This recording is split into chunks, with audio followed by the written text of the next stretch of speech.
حي على الفلاح.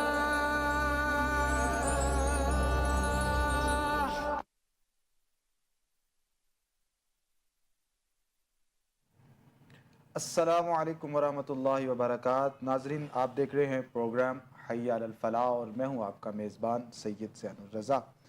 ناظرین، اس پروگرام کا فارمیٹ آپ کو معلوم ہے. آپ اس پروگرام کے اندر ہمیں لائیو کالز کر کے اپنے مسائل سے، اپنی پریشانیوں اور تکالیف سے ہمیں آگاہ کرتے ہیں اور ہم آپ کو قرآن و سنت کی روشنی کے اندر آپ کے جو سوالات ہوتے ہیں ان کے جوابات پیش کرتے ہیں. آج جو شخصیات ناظرین ہمارے پاس گفتگو کرنے کے لیے موجود ہیں، ممتاز علماء کرام ہیں، نہایت خوبصورت گفتگو فرمانے والے ہیں. پہلی شخصیت جو ہمارے پاس موجود ہیں حضرت علامہ مولانا پیر عبداللہ ثاقب قادری صاحب. آپ ناظم اعلیٰ ہیں جامعہ کریمیہ سدیدیہ کے اور لخت جگر ہیں قاری القراء فخر القراء جناب حضرت قاری ممتاز احمد سدیدی صاحب کے، قاری برخوردار احمد سدیدی صاحب، جو کہ ہزاروں قراء کرام کے استاذ ہیں اور بہت بڑی شخصیت ہے اہل سنت کے اندر. السلام علیکم عبداللہ صاحب. وعلیکم السلام ورحمۃ اللہ وبرکاتہ. اور ان کے ساتھ دوسری شخصیت جو موجود ہیں وہ بھی بہت خوبصورت گفتگو فرماتے ہیں، ممتاز عالم دین ہیں جناب حضرت علامہ مولانا صاحبزادہ پیر مفتی ذیشان احمد حسان صاحب. آپ ناظم اعلیٰ ہیں ادارہ تعلیمات اسلامیہ لاہور کے اور آپ بھی ایک بڑے خانوادے سے تعلق رکھتے ہیں. آپ لخت جگر ہیں مفتی محمد زبیر احمد صاحب رحمۃ اللہ علیہ کے. السلام علیکم مفتی صاحب. وعلیکم السلام ورحمۃ اللہ. جی شاہ صاحب کیسے ہیں آپ؟ اللہ کا شکر، اللہ کا احسان. قبلہ عبداللہ ثاقب صاحب، میں آپ سے شروع کرتا ہوں. قرآن پاک کی ایک آیت ہے کہ هو الذی خلق لکم ما فی الارض جمیعا، کہ وہ ذات کہ جس نے انسان کے لیے جو کچھ زمین و آسمان میں ہے، ما فی الارض جو کچھ زمین میں ہے وہ سب انسان کے لیے پیدا فرمایا ہے. تو ہم دیکھتے ہیں کہ سب کچھ جب جو کچھ زمین میں ہے وہ اللہ رب العزت نے انسان کے لیے پیدا فرمایا ہے. تو کبھی کبھی ہم دیکھتے ہیں کہ انسان مجبور نظر آتا ہے، بے بس بھی نظر آتا ہے اور کبھی کبھی مختار نظر آتا ہے. تو اس کی کیا وجہ ہے؟ بسم اللہ الرحمن الرحیم والصلاة والسلام علی رسولہ الکریم. قبلہ شاہ صاحب، جہاں تک آپ کے سوال کا تعلق ہے تو دیکھیے، انسان کی جو کیٹیگریز ہیں وہ مین طور پہ آپ دو کر سکتے ہیں. ایک وہ جو صاحبان ایمان ہیں اور ایک وہ جو ایمان سے بہرمند نہیں ہوئے، ایمان کی حالت ان کو نصیب نہیں ہوئی. اب جو ایمان والے ہیں ان میں بھی پھر دو قسمیں ہیں. ایک وہ ایمان والے ہیں جنہوں نے تقوی اختیار کیا اور اعمال صالحہ کی طرف بڑھے اور اللہ اور اللہ کے رسول صلی اللہ تعالیٰ علیہ وسلم کی کامل اتباع اور اطاعت کی طرف ان کے قدم بڑھے. جب انسان اس راستے پہ چل پڑتا ہے تو پھر یہ زمین کی جتنی نعمتیں ہیں یہ سب کی سب اللہ رب العزت ان کے ہاتھ میں دے دیتا ہے. وَلَقَدْ كَتَبْنَا فِي الزَّبُورِ مِن بَعْدِ الذِّكْرِ أَنَّ الْأَرْضَ يَرِثُهَا عِبَادِيَ الصَّالِحُونَ. اللہ رب العزت فرماتا ہے کہ ہم نے زبور میں نصیحت کے بعد یہ لکھ دیا کہ زمین کا وارث ہم اپنے نیک بندوں کو بنائیں گے. تو گویا یہ تقوی اور اعمال صالحہ جب انسان اختیار کر لیتا ہے تو پھر وہ حقیقی معنوں میں اللہ کی نعمتوں کا حقدار ٹھہرتا ہے. اور پھر اللہ اسے نہ صرف نعمتیں عطا فرماتا ہے بلکہ اگر وہ ہاتھ اٹھا دے کسی کے لیے تو اللہ اس کی دعا کی برکت سے اس کو بھی وہ نعمتیں عطا فرما دیتا ہے. اسی کو قلندر لاہوری علامہ اقبال رحمۃ اللہ تعالیٰ علیہ کی زبان میں اگر ہم سمجھنے کی کوشش کریں تو انہوں نے بڑے خوبصورت انداز کے ساتھ اس ساری چیز کو سمیٹتے ہوئے اپنے دو مصروں کے اندر ہمارے لیے واضح کر دیا کہ کی محمد سے وفا تو نے تو ہم تیرے ہیں. یعنی انہوں نے اعمال صالحہ، تقوی، ایمان، اس سب کو حضور صلی اللہ علیہ وسلم کی وفا سے جوڑ دیا. یعنی اگر کوئی بندہ صاحب ایمان بھی ہے، متقی بھی ہے، اعمال صالحہ بھی کرتا ہے، اس کے باوجود اگر وہ وفا نہیں کر رہا جناب رسول اللہ صلی اللہ علیہ وسلم سے تو اس کے یہ سارے اعمال اس کو فائدہ نہیں دیں گے. اور اگر وہ حضور صلی اللہ علیہ وسلم سے وفا کرتا ہے تو پھر اقبال علیہ الرحمہ فرماتے ہیں کہ کی محمد سے وفا تو نے تو ہم تیرے ہیں. یہ جہاں چیز ہے کیا لوح و قلم تیرے ہیں. سبحان اللہ. یعنی جب بندہ اس مقام پہ آ جائے تو پھر ہاتھ اٹھاتا ہے, اللہ لکھی ہوئی تقدیروں کو بدل دیتا ہے. کیا بات. تو اس لیے ضروری ہے کہ یہ حضور بھی صلی اللہ علیہ تو وسلم سے وفا کی جائے. فرمایا گیا ہے نا کہ یہ اللہ کے جو بندے ہیں اگر کسی بات پر قسم کھا لیں جی تو خالق کائنات بے ان شک. کی بات کو پورا فرمائے گا. بے شک. مفتی صاحب آپ کی طرف آتا ہوں. ابھی جس طرح عبداللہ ثاقب صاحب گفتگو فرما رہے تھے تو اسی کے ضمن میں آپ کے سامنے ایک بات رکھنا چاہوں گا. اس کے ساتھ ساتھ میں ناظرین کو بھی پیغام دے دوں کہ ناظرین آپ کے ٹی وی کی سکرین پر ہمارا نمبر چل رہا ہے, آپ وہاں سے نمبر نوٹ کر کے ہمیں کال کیجئے. انشاءاللہ آپ کو ہمیشہ کی طرح قرآن و سنت کی روشنی کے اندر آپ کے جتنے بھی معاملات ہوں گے ان کا جواب اور ان کا جو حل ہے وہ آپ کو ہم پیش کریں گے. مفتی صاحب, کائنات اللہ رب العزت نے بنائی ہے اور جس طرح عبداللہ صاحب کے صاحب فرما رہے تھے کہ جب انسان اللہ سے جڑ جاتا ہے تو پھر اس وقت ساری نعمتیں اس کے لیے مسخر کر دی جاتی ہیں. ویسے اگر ہم دیکھیں کہ اللہ رب العزت نے کائنات کا کنٹرول اپنے علاوہ کس کو دیا ہے یا کس کے پاس ہے؟ شاہ صاحب اس طرح ہے کہ کائنات میں تخلیق کا اور کنٹرول کا ایک تو اسلامی نظریہ ہے جو قرآن مجید میں اللہ تعالیٰ نے بیان فرمایا ہے. اس کے علاوہ پوری دنیا میں آپ جانتے ہیں کہ آج کل بالخصوص ایتھیسٹ لوگ, الحاد والے لوگ بڑے تیزی سے دین اسلام پر حملہ کر رہے ہیں. ان کا خیال یہ ہے کہ اللہ تعالیٰ کی طرف سے جو کلام اور جو باتیں ہیں وہ اس کو تسلیم نہیں کرتے. اگر ہم سائنسی انداز میں دیکھیں, وہ سائنسی انداز میں اس کائنات کو ڈیفائن کرنے کی کوشش کرتے ہیں, اور جب سائنسی انداز میں اس کائنات کو ڈیفائن کرنے کی کوشش کی جائے گی, اس کی تخلیق کی بات کی جائے گی, تو ایک نظریہ پہلے دیو مالا کا سب سے آتا ہے. یونان کے فلسفے نے اس کا تفصیل سے بتایا کہ دیو مالا, اور پھر کوئی بارش کو خدا مانتا ہے, کوئی سورج کو خدا مانتا ہے, کوئی ستاروں کو خدا مانتا ہے. پھر یہاں تک کہ نیوٹن سے پہلے تک یہ سارے قصے, کہانیاں, فرضی چیزیں انسان کے لیے ایک معمہ تھی. نیوٹن وہ شخص تھا جس نے پہلی دفعہ سائنسی بنیادوں پر اس کائنات کی تحقیق کی, اور تحقیق کر کے نیوٹن نے کہا کہ 4 فورسز ہیں جو اوورآل کائنات کو کنٹرول کر رہی ہیں. ایک اس نے کہا کہ گریویٹیشنل فورس ہے, کشش ثقل ہے. کائنات کی ہر چیز میں کشش ثقل کا عنصر بڑا واضح ہے.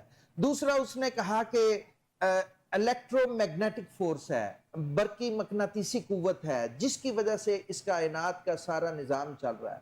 تیسرا اس نے کہا کہ اسٹرانگ نیوکلیئر فورس ہے جو ایٹم کے مرکز میں پروٹان اور نیوٹران کے درمیان ہوتی ہے. اور چوتھی اس نے کہا کہ ویک نیوکلیئر فورس ہے جو الیکٹران کے پاس ہے. اور ان ساری 4 قوتوں سے پورا کائنات کا نظام چل رہا ہے. 79 میں 3 سائنسدانوں نے, شیلڈن گلیشو, سٹیون وینبرگ اور ڈاکٹر عبدالسلام, انہوں نے کہا 4 بھی نہیں 3 قوتیں ہیں جو کائنات کو کنٹرول کرتی ہیں. لیکن اس کے بعد بھی سائنسدان مسلسل اس کوشش میں تھے. آخر کار 21ویں اور 20ویں صدی کے عظیم ترین سائنسدان سٹیفن ہاکنگ نے, جو کہ میتھمیٹیکل ایکسپرٹ تھا, اس نے اپنی میتھمیٹیکل جو اپنی کیلکولیشنز ہیں ان سے یہ ثابت کیا کہ اس پوری کائنات کو چلانے کے لیے ایک فورس کام کر رہی ہے. اس نے اس کو سنگل سٹرنگ تھیوری کا نام دیا کہ مرکزی طور پر ایک قوت ہے جو اس پوری کائنات کے نظام کو کنٹرول کر رہی ہے. اور پھر اس نے لکھا کہ بطور سائنسدان میرا یہ کام نہیں بنتا کہ میں اللہ تعالیٰ یا میں خدا یا میں اس پر یقین کروں, لیکن میں کیا کروں اگر ایک لمحے کے لیے ہم خدا کو سامنے رکھ کر اس کائنات کی پورے نظام کو سمجھنا کی کوشش کریں تو ہمیں پورے کائنات کی ایک ذرے کی ہمیں اچھی طرح سمجھ آ جاتی ہے. اور اگر ہم خدا کے تصور کو نکال کر بات کریں تو پھر بھی ہمیں سمجھ آتی ہے کہ کوئی ایک ایسی قوت ہے جو اس پوری کائنات کو کنٹرول کرتی ہے. اور وہ قوت کیا ہے؟ اگر ہم خدا کا نام نہ لیں تو پھر وہ ہمیں سمجھ نہیں آ سکتی کہ وہ اس کائنات کو کیسے کنٹرول کیا جائے. قبلہ قرآن پاک کی جو آیت ہے